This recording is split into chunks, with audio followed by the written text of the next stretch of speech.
أعوذ بالله من الشيطان الرجيم بسم الله الرحمن الرحيم. Now we come, this is the continuation of the lecture in regard to Quran and the erased material on the parchment. The Axiom 11, the axiom of evidential proportionality. The length and the specificity of a historical conclusion must not exceed the strength and specificity of the evidence supporting it. Now, corollary. Evidence for an earlier inscription having existed cannot by itself establish that an earlier Qur'anic reconstruction existed and was subsequently modified. So this is very important thing. Now we come to the axiom number 12.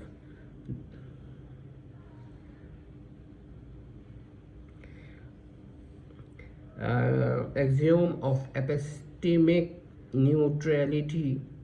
Failure to prove that an undertext was Quranic does not prove that it was non-Quranic. That is very important thing, and this may amuse those who wants to make the objection, but we will see it.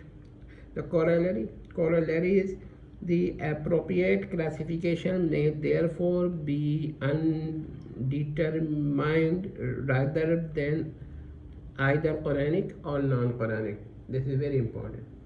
Now, axiom of possible Mansūkh al-Tilāwah correspondence, and this is axiom 13.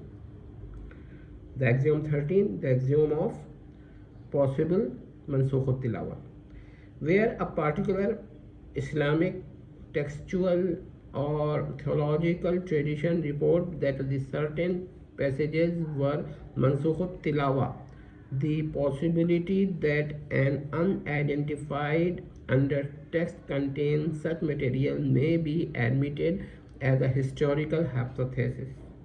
However, such a possibility cannot be treated as an identification of the undertext unless positively textual evidence is established.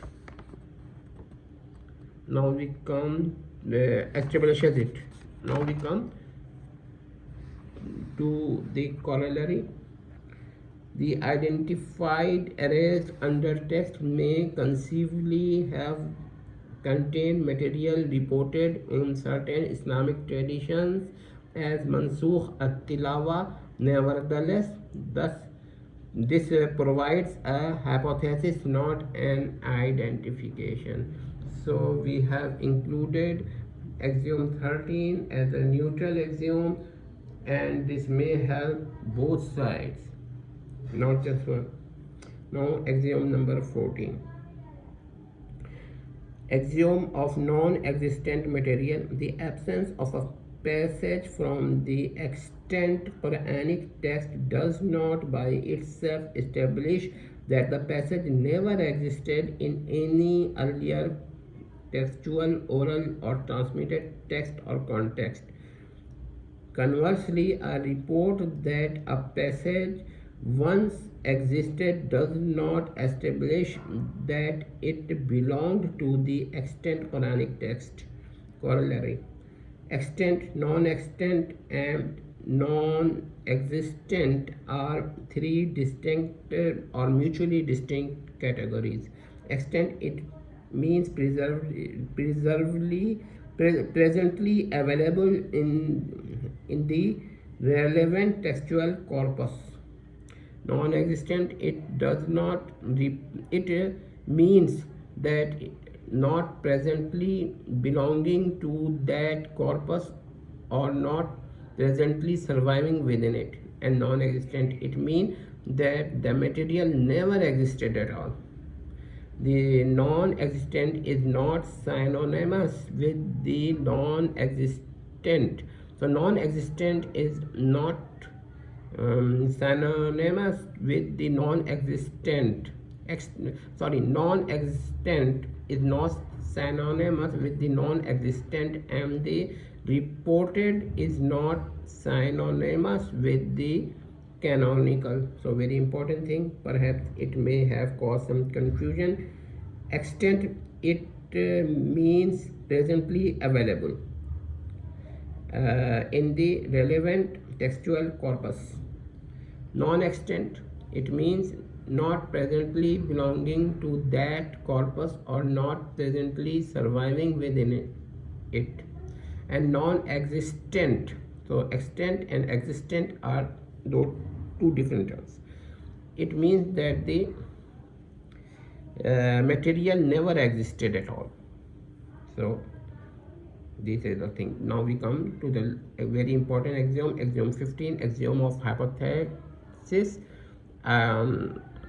Axiom of hypothesis, identification, distinction. The hypothesis concerning the possibly identity or nature of the unknown undertext shall not be treated as an identification of that undertext. So I will read it again, because sometimes there is a mistake in reading, and I will try to read it correctly.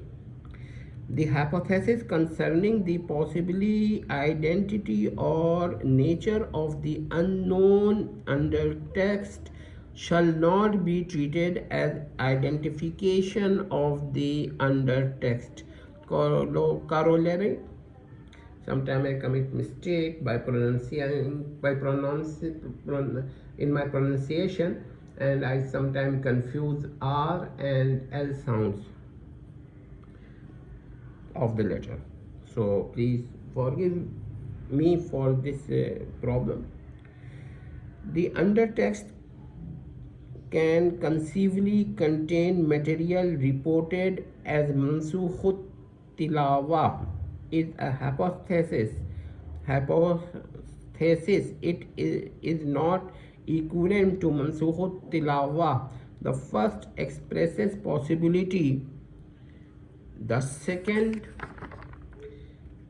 asserts historical occurrence, al-wuqu'āt at-tarīkhiyya. So this is very important thing, and many people do not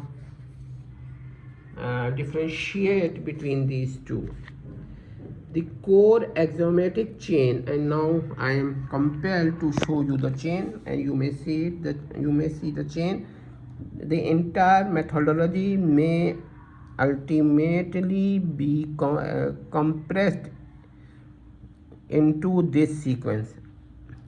Undertext exists, arrow, undertext precedes letter text, but not. And now this is not the thing which I mean the next thing I am going to read. Undertext existed, arrow, undertext was Quranic and still the less. And now another such type of arrow equation. Undertext exists in arrow proto-Quranic, arrow Quran subsequently modified. The letter chain requires independent evidence at every substantive step. Now in the last I am going to read I will not going to read it now. In the next lecture I will try to read a meta axiom. This lecture is continued.